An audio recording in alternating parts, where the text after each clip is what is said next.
Calma, deixa eu conversar com as minhas palavras, meu Deus. Então, gente, boa tarde, ballroom. Então, hoje a gente vai ter uma roda de conversa muito especial, porque a gente tem a presença ilustre da primeira legend mainstream no Brasil e a gata diretamente de João Pessoa, tá?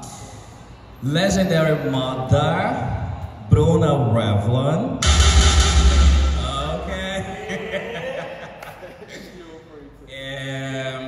Então, Bruna é uma gata das antigas na Ballroom. Quando eu entrei, ou seja, em 1300, ela já estava lá. E tipo assim, quando eu já entrei, ela já era uma das gatas tops. Uma das gatas que representa muito Women's Performance lá na Europa. Começou nos Estados Unidos, depois foi para a Europa, depois voltou para os Estados Unidos de novo, depois voltou para a Europa de novo. Então assim, tem muito chão, tem muita história para contar, tem muita coisa para trocar com todo mundo que está aqui.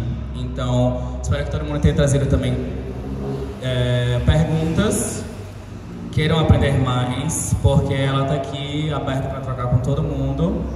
E aproveitem esse espaço. Também vai ser gravado aí como utilidade pública para Ballroom, não sei. E fundamentos. E é isso, passar a palavra agora. Legendary Mother, Bruna Revlon. Olá, pessoal. Então, eu já vou dizendo, o meu português não é perfeito, porque eu saí do Brasil com 12 anos. Então, quer dizer que o meu português é pobrezinho, né? Mas qualquer coisa vocês podem me corrigir e podem me ajudar. Quando eu não tiver as palavras, eu vou falar em inglês e vocês podem me ajudar, tá? Então, obrigada pela apresentação, ótima. Quando eu comecei na Ballroom, quer dizer, eu cheguei na Suíça com 12 anos. Eu vou primeiro explicar quem eu sou, para vocês entenderem o meu percurso, né? Porque ela falou um pouquinho, mas para vocês entenderem onde eu fui e onde eu caí. Primeiro, eu morei na Suíça desde os 12 anos. Sempre fui dançarina, até quando eu morava aqui, quando eu era pequena, desde sempre. E quando eu fui para a Suíça, não tinha voo, não existia. Só existia, nem existia em Paris ainda, na verdade. Não existia na Europa. E eu fui nos Estados Unidos para fazer um intercâmbio, para dançar, outras coisas. E foi lá que eu descobri a Ballroom e o Vogue, em 2011. Então, quando eu fui lá, quando eu encontrei a Ballroom, me identifiquei muito e foi lá que eu comecei.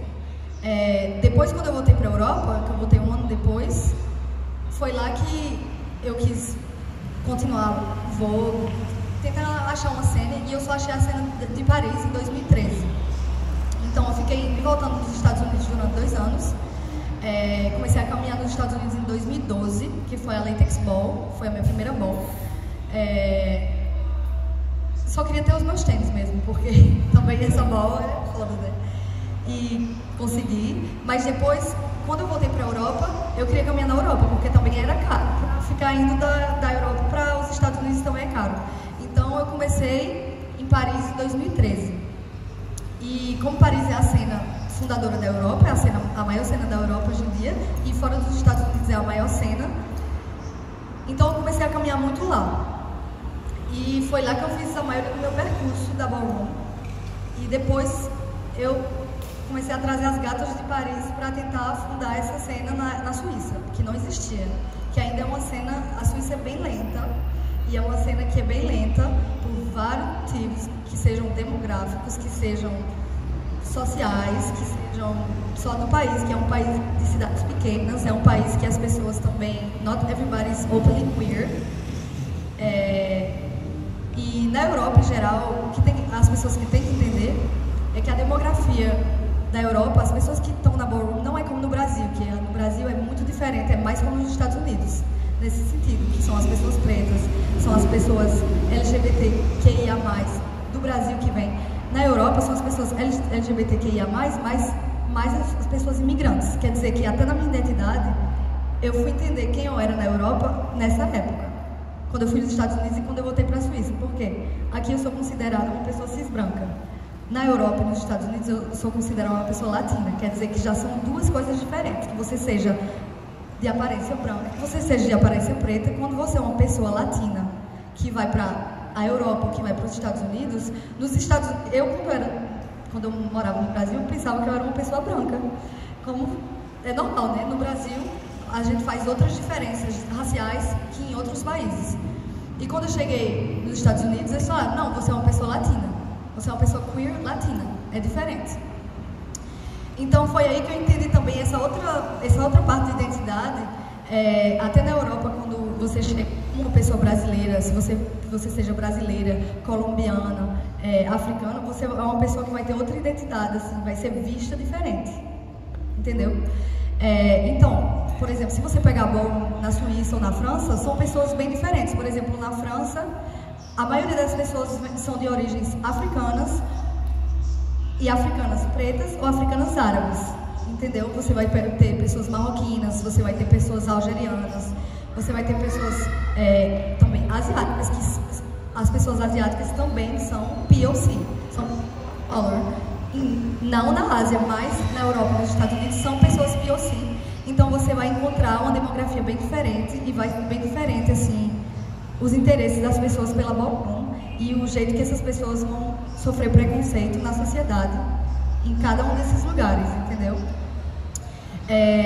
O meu interesse pela ballroom foi principalmente da dança no começo e depois também foi um interesse social as a queer person e as a immigrant in Europe. Vocês me dizem, se não entenderem, mas ela tá aqui pra... Mas eu acho que todo mundo entende. Então, eu acho que essa parte, assim, eu gosto de falar porque, assim, vindo para o Brasil, ser uma pessoa cis, uma pessoa vista como branca no Brasil é bem diferente como as pessoas vão me ver aqui, como as pessoas vão me ver nos Estados Unidos, como as pessoas vão me ver na Europa, e a mesma coisa para vocês se vocês saírem do país. Isso é uma coisa muito importante para entender sobre as identidades na ballroom, sabe? O que mais? O que é que eu falo mais? Sim, as minhas categorias, talvez. Yes. Então, como eu cheguei na Suíça e não tinha nada, e eu aprendi, quando eu estava nos Estados Unidos, eu aprendi um pouco de tudo, porque tudo me interessava na ballroom, como a maioria das pessoas que começam, né? Você gosta de Vogue, você gosta de runway, eu aprendi um pouco de tudo, mas a categoria que eu me identifiquei mais foi o Vogue Femme. E como uma pessoa cis, eu entrei em Women's Performance, que hoje em dia se chama mais Cis Women's Performance. Inclusive aqui a gente conhece como Mapô Performance, né? Mapô Performance. Pronto, então sou Mapô. Legendary Mapô. Não sei. Mapô Performance, não sei. Pronto. Aprendi já alguma coisa, ótimo. Continuem de me ensinar muitas coisas aí. O que mais? Também fiz muito Sex Siren. Não sou Legendary por Sex Siren, mas eu fiz muito Sex Siren. Até o meu Vogue considerado um Vogue Sexy Performance, que é, aliás, uma categoria, não sei se aqui vocês fazem muito, mas é uma categoria que eu ganhei muito na Europa, que quando começou lá, que é Sexy Performance, é a minha preferida, porque é mesmo essa mistura do Sex Siren e do Vogue, que eu adoro. Também aprendi um pouco de runway, mas não caminhei muito nessa categoria. E acho que é isso. O Bari também fiz algumas vezes, mas também não é uma categoria que eu me focalizei. Não é uma categoria principal. Então, eu abri a cena Kick e a cena Major na Suíça. E hoje em dia eu não estou mais na Kick, porque eu estou muito velha. E é uma cena mais para jovens e para pessoas que também querem desenvolver mais os jovens, né? Agora, as minhas jovens lá já estão desenvolvendo mais, então elas não precisam de mim muito. Só estou lá para vigiar mesmo. Pois mas, enfim, agora eu estou mais focalizada na Major Scene há um tempo já. E em 2023 eu estava em Paris e foi lindo porque foi a primeira Latex Ball europeia e eles me deram o título de Legendary Women's Performance na Major Scene e o título de European Trailblazer, porque eu também organizei balls não só na Suíça, mas também ajudei a organizar balls uma ball em Paris, quando eu era Lanvin, que antes de ser Revlon, eu era Lanvin com a Kiona. E depois, quando a Kiona, a Maia e o Vini saíram da Lanvin, eles me pegaram com eles para abrir a Revlon em Paris, para reabrir, né? 2016. Porque eu cheguei, a minha primeira major foi em 2015 com a Lamb, e depois em 2016 a gente saiu e abrimos a Revlon em Paris, e eu abri na Suíça também. Então, mas eu estava no chapter de Paris antes, porque eu ia sempre lá, e como não tinha cena na Suíça, eu fazia parte, era afiliado nesse chapter de Paris. E eu acho que é isso, né? A cena na Suíça, não sei se vocês têm perguntas sobre a criação dessa cena. Então, tipo assim, como a gente também aqui é uma cena relativamente jovem e tal, assim, desde que a gente realmente está se entendendo como ballroom, são nos últimos 3 anos, né, que a gente, digamos, está sendo contado, digamos assim. O que você acha que, tipo, que você pode talvez dar esse exemplo de como foi para você a criação na Suíça, que você acha que é uma coisa que a gente precisa de qualquer forma para qualquer cena crescer bem, que tem que ter esse fundamento no início? O que você acha que você poderia dar de dicas? Você está falando em termos de categorias, em termos de valores da cena? Tudo, mais no sentido de, tipo, como vocês fizeram para agregar mais pessoas, chamar mais pessoas, porque aqui em João Pessoa a gente tem um certo bloqueio, digamos, porque não tem tantas pessoas entrando mais na ballroom já tem um tempo.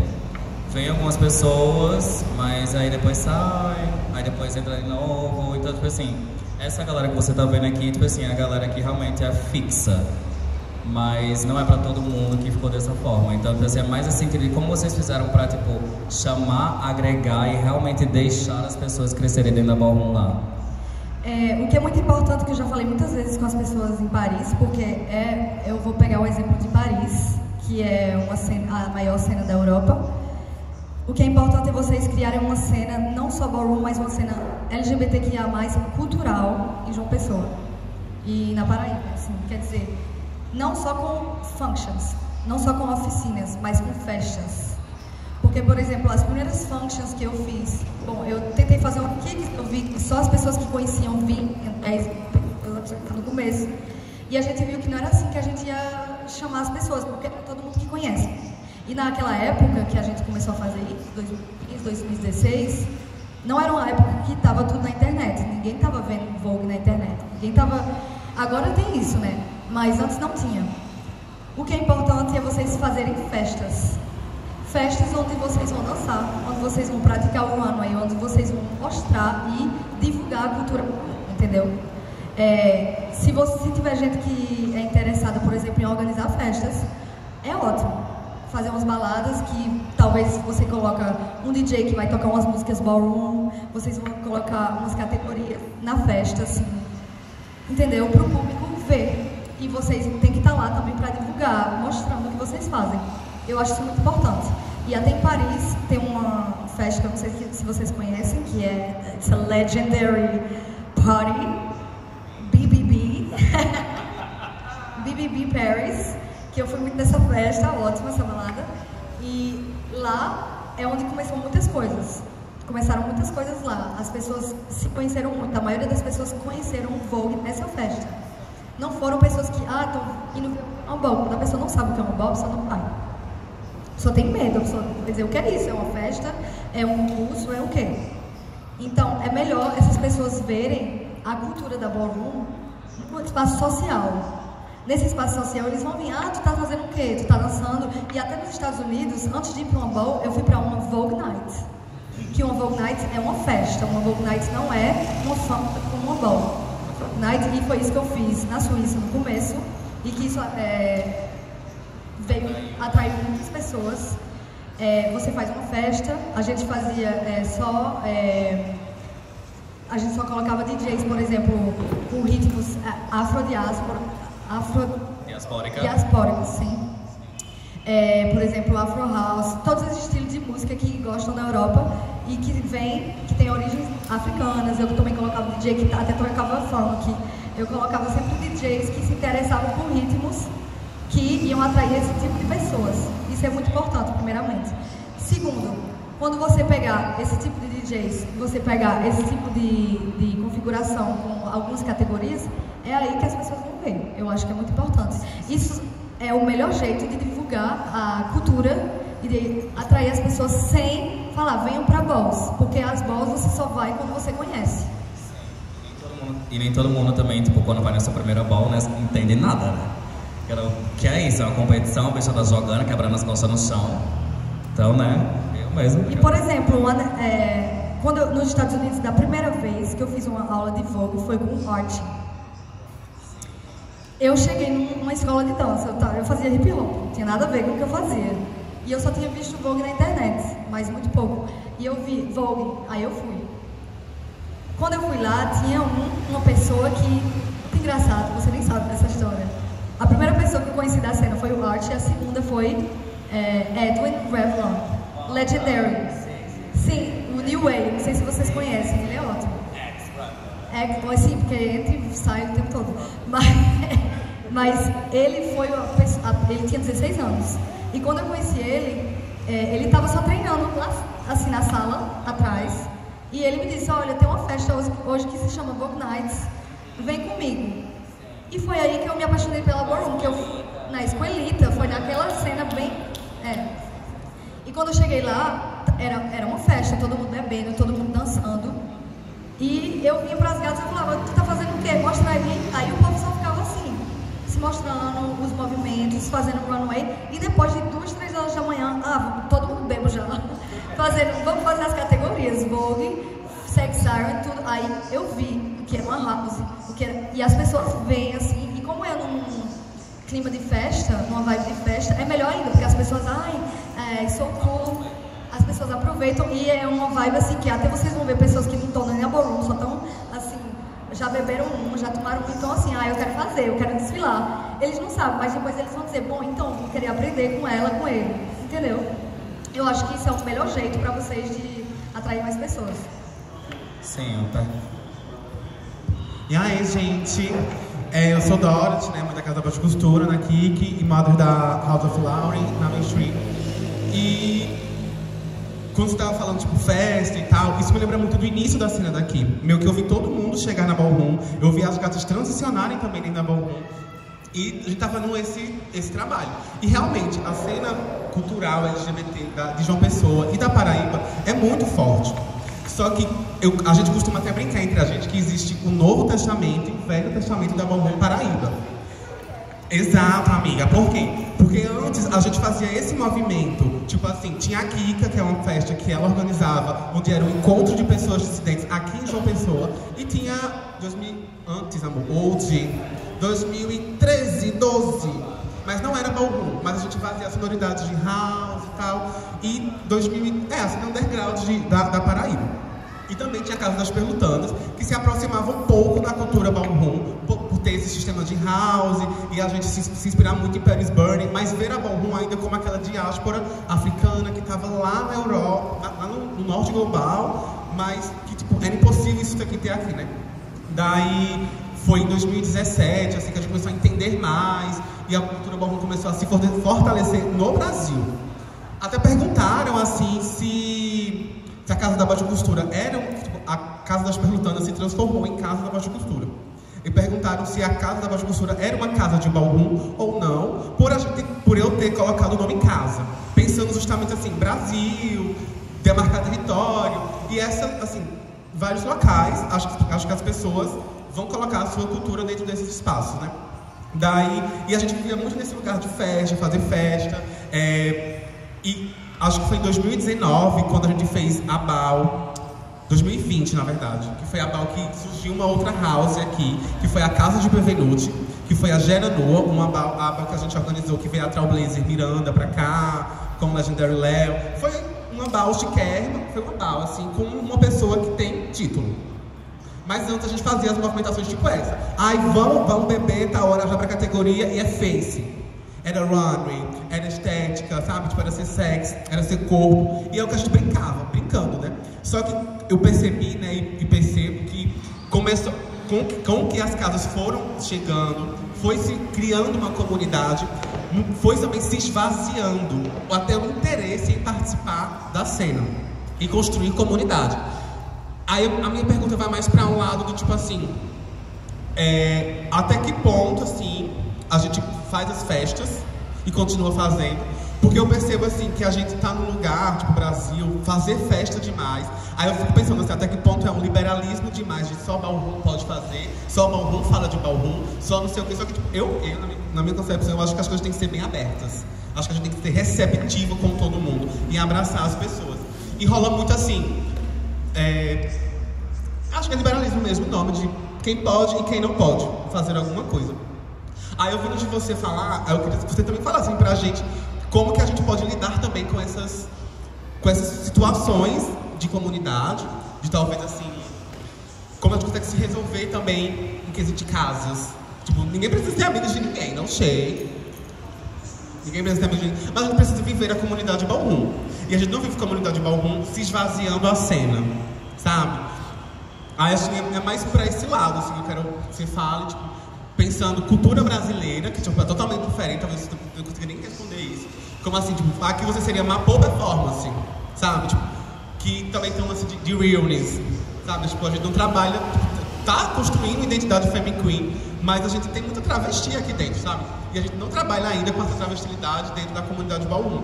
Aí eu percebo que essas coisas todas vai afastando pessoas, porque acham que a ballroom é transfóbica, ou é não sei o que, só que tipo, gente, é ballroom, sabe? Acho que aqui a gente tem que se divertir, tem que brincar e fazer festa mesmo, sabe? Obrigada por essas perguntas. Então, você me ensinou muitas coisas sobre aqui. É ótimo saber um pouco da história, porque como eu falei, mas eu não morei aqui.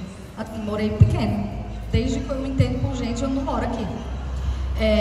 Uma coisa que é muito importante que você falou é que antes até de ter ballroom, tinha esse conceito de sororidade, de casas, de mãe e filho. Isso é uma coisa que existe nas comunidades LGBTQIA+, há anos, há séculos.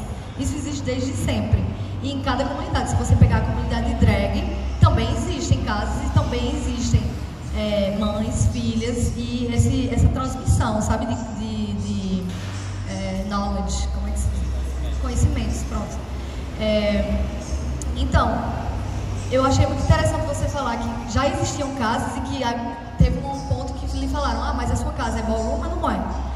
O que faz a sua casa ser ballroom é que vocês estudam a ballroom e que vocês fazem parte dos espaços ballroom e que vocês respeitam os códigos e os valores da ballroom. No momento que vocês respeitarem isso, vocês são da ballroom, entendeu? Principalmente na Kiki, que também é uma coisa assim.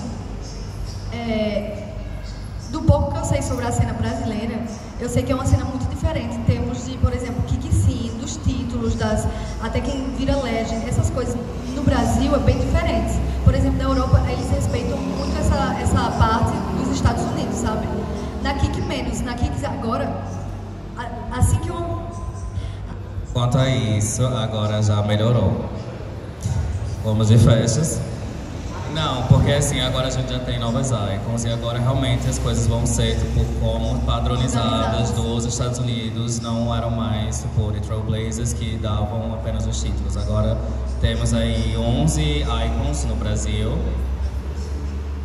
10 no Brasil e 1 no Chile. Então são essas pessoas agora que vão validar e dar os títulos, Legend, etc. pro resto. Então agora tipo... Tá mais organizado nesse sentido, Mas eu não tô julgando o fato de ser diferente, porque é uma cultura diferente, entendeu? Então, quem sou eu? Mas o que a pessoa tem que respeitar é também de onde vêm as coisas. Por exemplo, é como se uma pessoa pegar uma das culturas brasileiras, fazer uma coisa em outro país e tirar a raiz das coisas, entendeu? Você não pode tirar a raiz das coisas, é isso que é importante sempre guardar na mente. É que é uma cultura que vem dos Estados Unidos.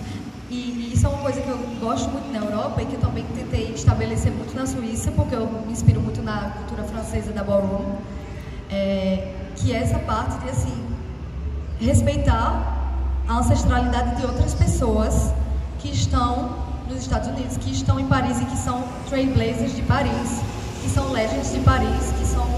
E isso é assim, é importante não só porque a pessoa chegou antes, mas a pessoa tem mais conhecimentos, a pessoa tem mais experiência, que seja na vida ou na ballroom. Não quer dizer que a pessoa, porque ela é trailblazer ou ela é uma pessoa que está aí há mais tempo, sabe de tudo. Porque somos todos seres humanos e estamos todos aprendendo, entendeu? Mas é muito importante vocês guardarem isso na mente, assim. As pessoas que estão aqui antes de vocês são pessoas que vão ser os seus guias. E, por exemplo, uma pessoa como ela, que viu a cena nascer, que viu quando não era e quando é agora, é muito importante vocês escutarem, é muito importante vocês escutarem uma pessoa também que veio de outro lugar e que trouxe outros conhecimentos. E todas as líderes daqui. É muito importante as pessoas mais jovens, porque eu sei que em todos os países é a mesma coisa, em todas as cidades do mundo, é que as gatas que chegam, as novatas, elas adoram try the older ones. Don't do that. Você não vai chegar na sua avó e ficar, mulher.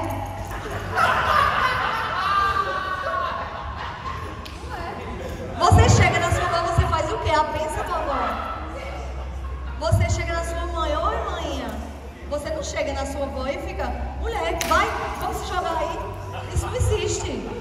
Você tem que respeitar. Quando a sua avó fala da vida dela, que seja outra geração ou não, tem uma experiência que você vai guardar. Entendeu? Tem coisas que você não vai estar de acordo. E é isso que faz a evolução da espécie, é isso que faz a evolução da sociedade. Mas tem coisas que você vai guardar para você como uma lição de vida também. Uma lição na ballroom, isso é muito importante. Eu tenho que falar isso porque assim, todos os países é a mesma coisa. E as gatas que chegam, pensam, como você, quando você é adolescente, você pensa que você sabe tudo. Aí quando você fica adulta, você viu que você não sabia nada. É a mesma coisa. E continua sem saber. E você vê que seus pais também não sabiam muita coisa quando estavam lhe educando. E isso é outra coisa. É por isso que não é qualquer pessoa que vai ter kids, filhos. Só aprender. Não é qualquer pessoa que vai ter isso na ballroom. Você tem que ter uma ancestralidade, você tem que ter uma experiência, você tem que ter caminhado, você tem que ter viajado, seja pelo Brasil, na cena brasileira, ou que seja no exterior, assim. A Europa é do tamanho do Brasil, né? Então, quando a gente fala na Europa, vocês no Brasil é a mesma coisa, mas dentro do país. Você, quando pega um avião do Rio de Janeiro até Fortaleza, são horas de voo. Quando eu pego um voo da Suíça para, sei lá, para Itália, trem, né? Mas depois, quando eu pego para França, quando eu pego para Alemanha, é 1 ou 2 horas também. Por isso que eu falo assim, a cena europeia é uma coisa, a cena brasileira é outra.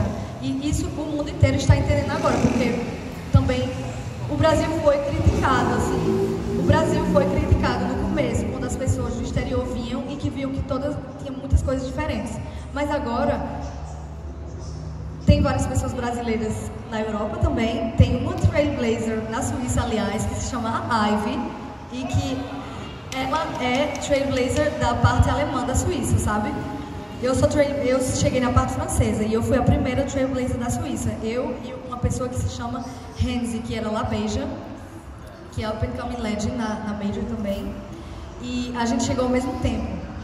E depois, em 2016, a Ivy ela tinha começado em São Paulo, na ballroom. Tinha acabado de começar lá. E depois ela veio para a Suíça. Ela se mudou para a Suíça em 2016, 2017, eu acho, se eu não me engano. Talvez eu estou enganada. E ela começou também a fazer coisas lá. Hoje ela faz várias coisas para a comunidade. E ela é trailblazer. Ela é Saint Laurent na Major Scene, Mother Saint Laurent da Suíça. E na Kiki Scene, ela é Mother Lavaux. Ela virou Mother Lavaux. Então, ela é uma pessoa que é brasileira também, que me explicou muitas coisas sobre a cena brasileira também. E que também está ligada, assim, ela está em Salvador, aliás, agora, fazendo um trabalho de dança. E tem outras pessoas também, tem o Kendi, que está na Itália, tinha ela que eu conheci lá, tinha várias pessoas. E eu soube também uma pessoa que tem origens brasileiras, mas nunca morou no Brasil e não fala português perfeitamente, que é Aviance. The Icon. Ele me falou porque eu estava jurando com ele lá na Suíça. Não é o Kevin Aviance. Não. É Aviance, ele faz New Way, é um icon. Aviance Gucci. Ele era da Milan, ele era da House of Milan, mas agora ele é da Gucci. E ele é um icon dos Estados Unidos. E ele tem origens brasileiras. E ele me falou isso um dia desse. Começou a falar em português comigo, mas assim, dá pra ver o que ele fala um portunhol, porque ele fala mais espanhol, porque a mãe dele ou o pai é porto-riquenho. E que tem alguém na família dele que é brasileiro, mas assim, não é um brasileiro que nasceu, que cresceu aqui e fala português. Mas tem várias pessoas na Europa que têm origens, assim, brasileiras ou que veio, que são imigrantes, como a Ivy, como eu. Tem a Nala também. Tem a Nala. Nala é uma pessoa muito importante na cena europeia também. Que Nala, ela é de Brasília e ela imigrou em Portugal quando ela tinha uns 8, 9 anos. E ela é dançarina, faz várias coisas. Começou no Wacken e depois entrou no Vogue há muito tempo. E ela é Mother Revlon em Portugal e ela também tá, até no Japão, ela tá fazendo uma function agora. A menina, eu fiquei passada, né? E ela é uma pessoa também que se informa muito sobre a cultura brasileira da ballroom, mesmo se ela não tá muito aqui. E a gente conversa muito sobre isso, entendeu? E a gente tenta também sensibilizar as pessoas da Europa sobre o fato que a ballroom brasileira é diferente. É normal, mas tem coisas que tem que respeitar. Só isso. O que é importante é saber o que respeitar e o que não precisa respeitar. Eu queria perguntar 2 coisas. Primeiro, como foi para você esse processo de...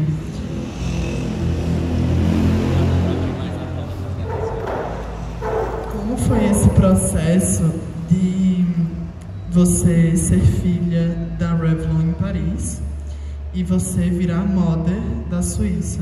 Como foi para você esse processo de adotar filhas e virar model, de virar liderança de uma cena? Como foi esse processo? E outra coisa, eu vi, Dorothy falou sobre esse rolê de respeitar a cultura, mas desenvolver coisas próprias nossas. Eu acabei de ver hoje uma ball do Japão, em que eles fizeram realness, e aí todas as realness, Femme Queen, Butch Queen Up in Drags, Butch, enfim. E aí eles fizeram uma categoria de Tranny Out e Fag Out. Inspirada meio que em Fag Out, você mostrar tudo que faz você ser trans e não você ser passável, como em realness. Então meio que foi uma forma de não romper com o conceito de realness, né? Mas criar uma categoria que abrangesse as gatas de lá que não queriam ser passáveis. E aí eu queria saber como foi. Você falou que a Suíça é muito particular, que são cidades muito pequenas, que é um país complicado. Como foi para, tipo, adaptar a ballroom à Suíça? E aí, tipo, sabe? Como foi isso?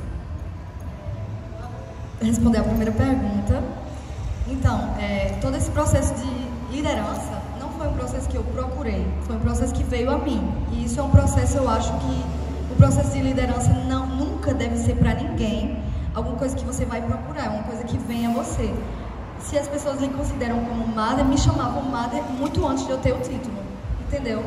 E isso eu acho que é muito importante. As pessoas, quando veem você como uma guia, como uma pessoa, uma mãe, é porque eu sou mother, mas eu não sou mother só na bala. Eu sou mother, minhas filhas dormem na minha casa, minhas filhas vivem comigo. Isso eu sei que tem muito no Brasil também, isso não é uma questão que é um problema. Mas eu sei que também tem houses que só pegam as pessoas para participar, entendeu? E ballroom não é isso, ballroom é um sistema de família, é um sistema de família que seja in and out of ballroom, in and out of balls, tem que ser dentro e fora. Você tem que respeitar também, como eu falei, dentro e fora, mas respeitar os kids também, fora da ballroom, entendeu? Isso é muito importante. E como eu falei, liderança chega a você. Eu era mother antes de querer ser mother. Eu nunca pensei, quando eu entrei, eu só queria me jogar nas categorias. Eu nunca entrei dizendo, eu vou ser mother, eu nem pensei que era possível, entendeu? Na minha época, ninguém pensava isso, nem o Vini, nem eu, nem a Kiona, nem ninguém. Todo mundo só queria se jogar nas categorias. E depois, na Suíça, como eu cheguei, não tinha nada. Claro que quando você começa a fazer muitas coisas e colaborar com outras pessoas e a gente vira os Trailblazers, é uma coisa que fala sobre você, não é uma coisa que eu comecei a dizer sozinha. Ser mother é a mesma coisa. O Vini, ele me deu o título de mother depois que ele já viu que eu estava liderando lá, entendeu? Que eu já tinha kids, E não só kids que eram da house, mas ele viu que eu tinha esse espírito de mother, de organizar, de ter pessoas que eu ensinava, que eu dava aula de voo, que eu dava oficina, essas coisas. Ele viu que tinha pessoas também que tem várias filhas que são femme queens, que eu também ajudava muito, porque elas não precisam só quando elas querem, quando a pessoa é mulher, a pessoa precisa de outras mulheres, que seja cis ou não. Entendeu? É todo um mundo, assim. Ter uma filha femme queen, pra mim também foi muito importante, para entender muito mais sobre a transidentidade. E isso, eu acho que é uma das coisas que me, como é que se diz? The Broad engrandeceu muito a entender assim, as a cis person ballroom, entendeu? Então, ser trailblazer, isso veio a mim, não fui eu. Ser legend, isso veio a mim, não fui eu. Ser mother, isso veio a mim, não fui eu.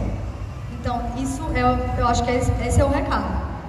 Isso vem a você, não é você que vai procurar. Se você chegar na ballroom e depois de 2 bolsas você dizer eu quero ser mother, porque eu tô vendo que todo mundo tá gritando quando a mother vem. Todo mundo está gritando que uma mother vem porque ela é uma mother, ela faz muita coisa para ser respeitada. Não é só se jogar na categoria, não, é muitas coisas que vêm. E as pessoas têm que gritar e tem que se levantar quando é uma legend, um icon que está participando. Isso é muito importante, viu? Tem que se levantar. Um trailblazer, um icon, uma legend, uma mother, é muito importante vocês darem muita força, porque são pessoas que dão muita energia para fazer crescer a cena e para cuidar das pessoas. Segunda pergunta era o que mesmo? Como foi adaptar ao ballroom? Como eu falei, cada país é diferente. Aí antes de eu abrir a cena na Suíça, eu viajei muito. Eu fui na Itália, fui na Alemanha, foi muito depois. Mas eu fui na Itália, eu fui na Rússia e eu vi também um contra-exemplo. As a cis person. Não, sabe por quê? Eu vou lhe explicar por quê. São pessoas que sabem dançar muito bem, mas era uma cena que... E eu entendi só depois isso, mas a Rússia é um lugar que você não pode ser trans, você vai pra prisão ou é crime ser trans. É muito problemático a pessoa ser openly gay também.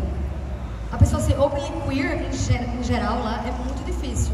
E quando eu cheguei lá eu não entendia, porque eu pensei assim, por que só tem cis women?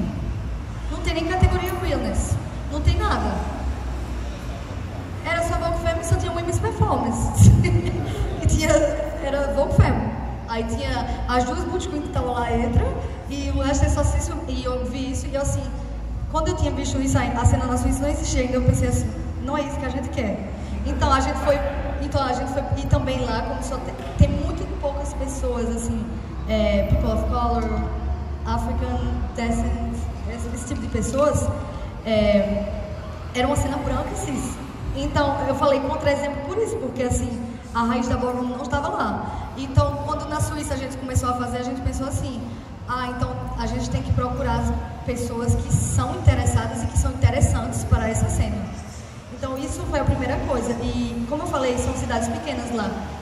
Quer dizer que tem muitas pessoas, por exemplo, de origem africana que they're not out of the closet. Eles não estão, como é que se diz? Eles, no caso, só ficam nas festas, não saem das festas? Não, eles não são openly gay. Eles não são assumidas. Tem muita gente que não é assumida. Não sai do armário, exatamente. Tem gente que não sai do armário, porque você vive numa cidade pequena, os seus pais africanos moram lá. Eles têm essa mentalidade que você não pode ser, que você não vai nem para uma festa LGBT, nem para uma ball, nem fly out. Ninguém vai fazer isso. E muito menos tradicional. Entendeu? E é por isso que em cidades pequenas é difícil. Então isso foi difícil. Agora é uma coisa que está muito mais democratizado lá. As pessoas estão se abrindo mais. Mas as pessoas também entendem que é mais difícil achar pessoas pretas, por exemplo, que entram na ballroom. Tem muitas pessoas pretas, mas que entram na ballroom não é todo mundo que pode se permitir, não é todo mundo que está interessado, entendeu?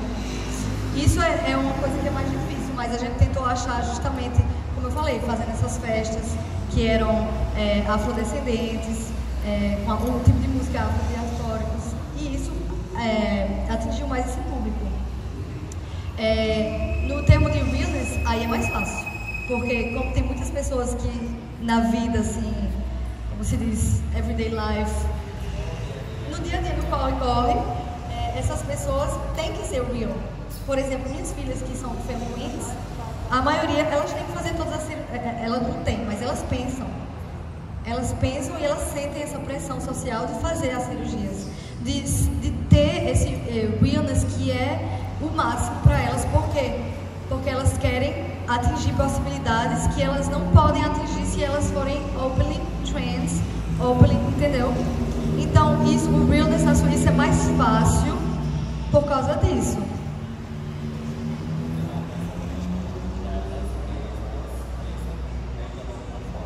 É o dia a dia delas, entendeu?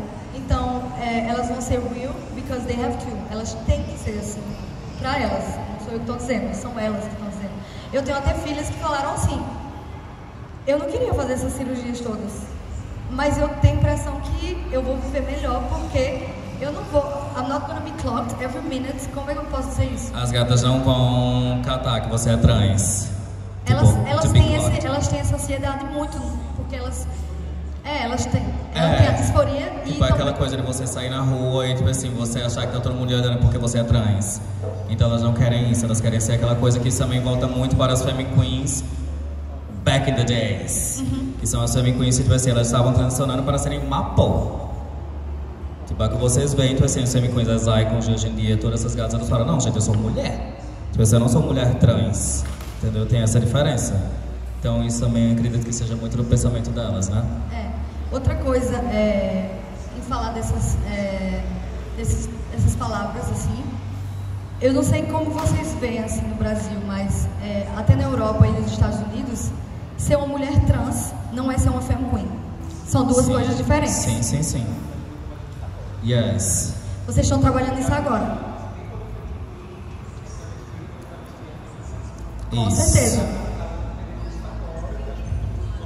Que ele falou, acho que de uns 3 anos pra cá, que a gente tá entendendo a realness ballroom, a gente tá entendendo o gênero ballroom, porque a gente trazia muita coisa da nossa sociedade civil, estatal, pra dentro da cultura ballroom. Aí, tipo, acho que a chave tá virando agora das pessoas de que não é. Aí por isso que eu comentei, as pessoas acham que a ballroom é transfóbica, é gordofóbica, mas isso vem de um liberalismo acadêmico que a gente tem dentro da cultura ballroom, porque a ballroom no Brasil também chega muito dentro das universidades, ela não chega na rua com a galera fazendo não. Aí tipo, a gente traz essa herança ainda colonial de achar que mas quando na verdade é só o oposto, né? Tipo assim, é contra a sociedade. Aqui é muito raro travestis dentro da ballroom que tem muitas modificações corporais. São poucas as travestis que de fato têm silicone e tudo mais. Mas desde 2016, 2017, que a gente tem travestis que se hormonizam na ballroom. E aí eu acho que de uns tempos pra cá, mas a Macaela não se hormonizava ainda. Mas 2016. Mas aí, tipo, tem começado a ficar injusto. Porque chegam umas travestis que acabou de transicionar, tem trocentos de testosterona no corpo, aí vai batalhar com as mãos hormonizadas de anos, aí as bichas dão 20,360, as femme queens que se hormonizam há mais tempo se cansa mais e aí tá ficando injusto, porque não dá pra comparar a performance. Esteticamente não é.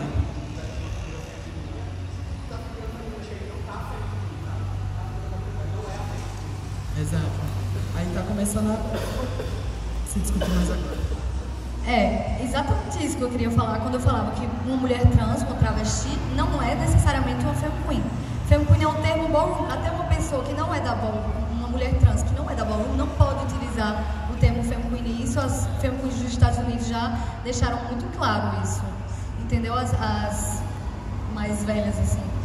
E essa questão do hormônio, assim, quem sou eu, né? Que eu sou uma pessoa cis. Eu só tô falando do que eu conheço da convivência com as pessoas trans da Europa, entendeu? Eu só tô trazendo isso, assim, pra vocês. Mas eu não tô falando por experiência nada minha.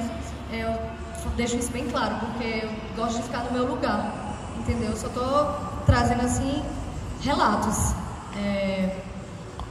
como eu falei, na Suíça são pessoas, a maioria, e não são todas, hein? Na Suíça também tem pessoas trans não binárias, pessoas transfêmeas, que não querem nem estar na ballroom porque pensam que é transfóbico, etc. Mas, de vez em quando, são pessoas, assim, eu estou na ballroom há muito tempo e eu não vou mentir. Eu amo a ballroom, mas eu também acho que tem muita coisa errada. Eu não vou mentir só porque eu sou legend, só porque me deram tudo que eu queria, assim, nem que eu queria, nem pensava querer um dia, mas eu vejo que tem muitas falhas nessa comunidade. E eu entendo essa vontade de mudar e de fazer evoluir várias coisas. Em termos de não binariedade, eu não sabia falar o termo. GNC, nesses termos aí eu entendo muito. Mas você tem que respeitar também a vivência das pessoas que criaram isso. Por exemplo, o realness, como ela falou, a pessoa que tinha que passar por uma mulher cis quando andava na rua. Um homem, uma boot queen que fazia o realness, se ele andasse desmunhecando assim, minha filha, davam nele no gueto lá dos Estados Unidos. Então, como na favela aqui também você for, e não são pessoas que são abertas a isso, você também vai levar, né? Então, era essa a vivência que eles tinham que se adaptar. E é disso que vem o RIP. E eles não pegam isso, eu quero me adaptar ao ponto de eu ser essa pessoa. Tem gente que é assim agora, infelizmente. Mas eu acho que quando eles criaram a categoria, não era nesse sentido, era no sentido de segundo grau, terceiro grau, assim.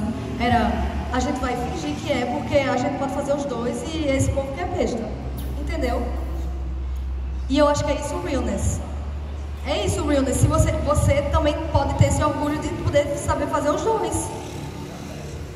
Não é? É uma estratégia de sobrevivência, é uma estratégia de segurança, é uma estratégia de tudo, assim.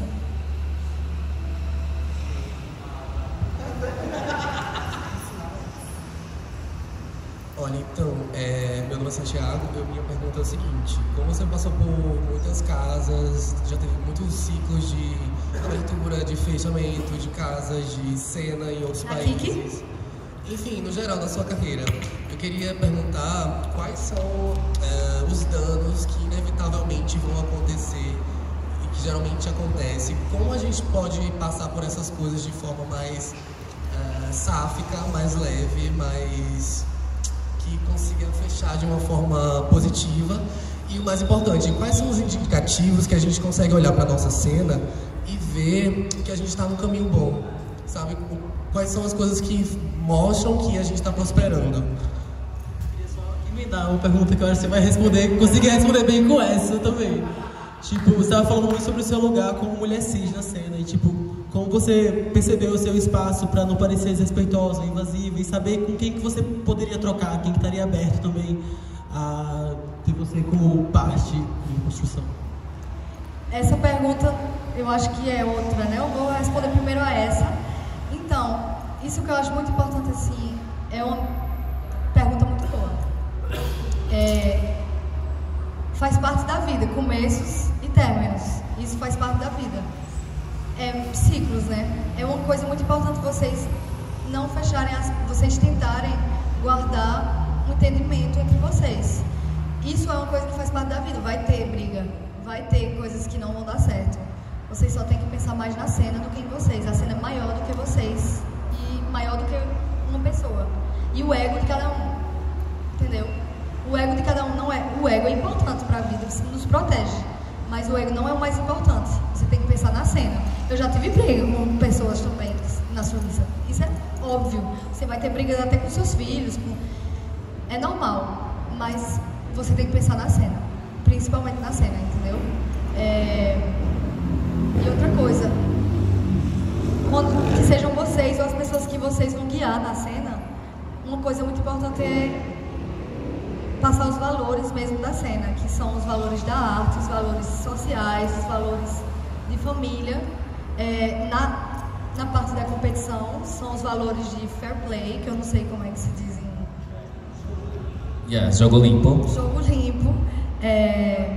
Respeito também, como eu falei, respeito da ancestralidade, respeito das categorias, respeito da cultura.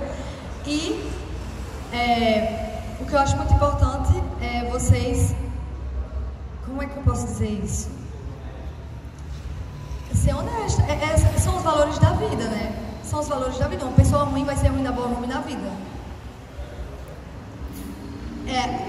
A ballroom, né? o Vini tem uma frase que eu acho muito interessante, porque assim, tem muitas pessoas que até vocês talvez viram na internet, que foram muito conhecidos e que não estão mais na cena, porque a cena acabou com eles. Ele sempre me falou uma coisa muito importante, que eu vou falar em inglês e a gente vai traduzir. Ballroom can make you or break you. Tipo, ballroom pode lhe dar tudo, mas também pode tirar tudo de você. Porque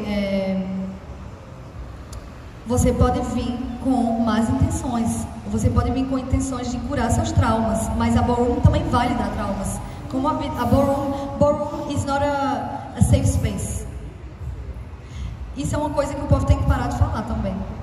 Eu acho, não sei se no Brasil ainda se fala, mas teve uma época que estava à moda falar nos Estados Unidos, na Europa, ballroom is such a safe space, ballroom é um espaço muito, muito seguro. Não, porque são pessoas do mundo, né? E os seus traumas, você também vai reproduzir eles nas outras pessoas, que elas sejam LGBTQIA+, ou não.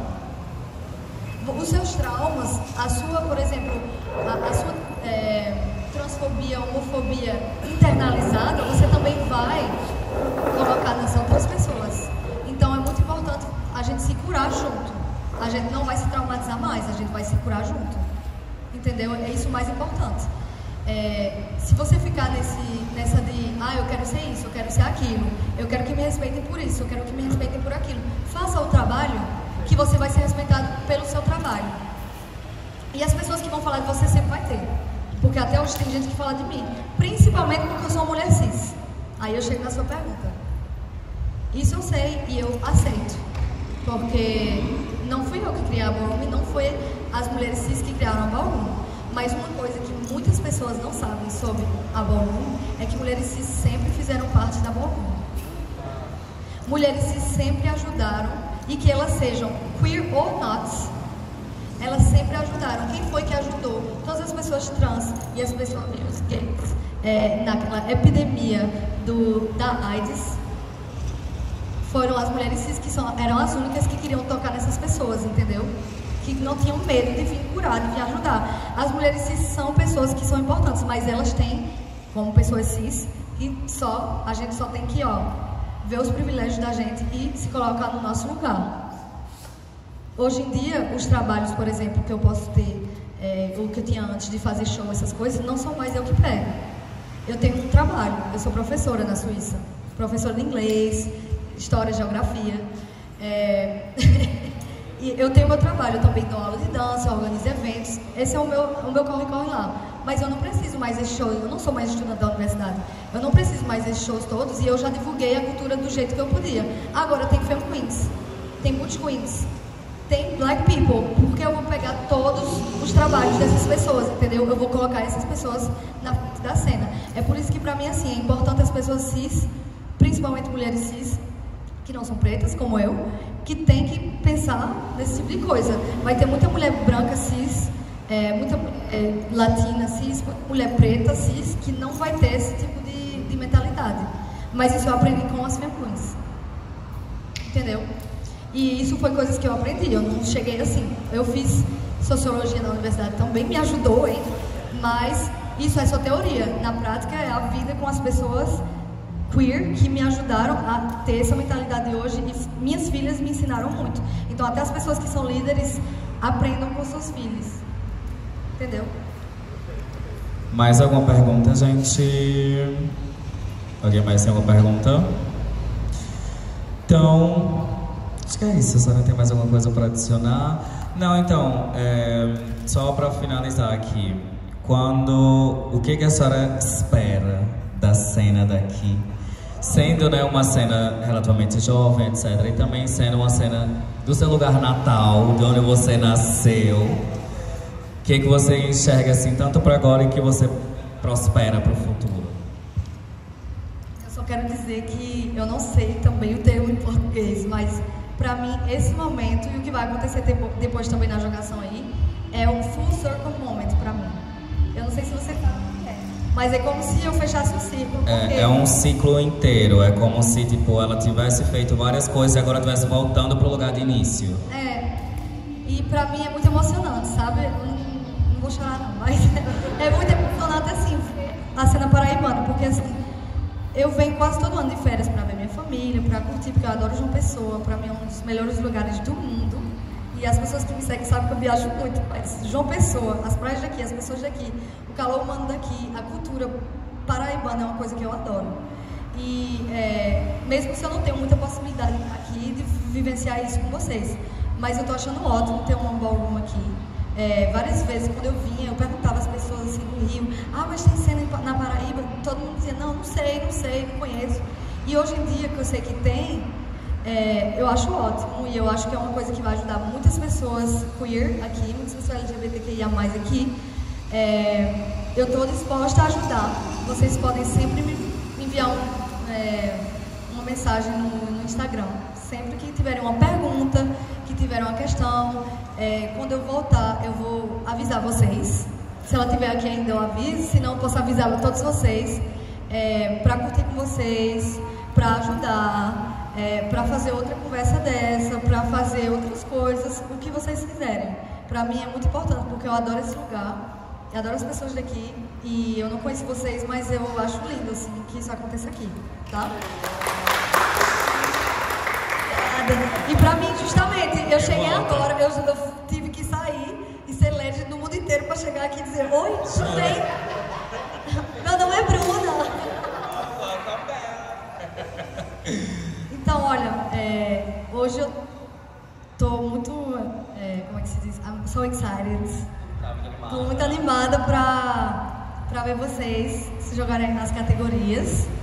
E se vocês tiverem qualquer pergunta, assim, que a gente não pôde fazer aqui, podem me perguntar, tá? Muito obrigada. Então, é isso, gente. Vamos agora só organizar as coisas. Quem for caminhar, quem for fazer suas coisas. Sim, vamos tirar uma pique. Uma pica.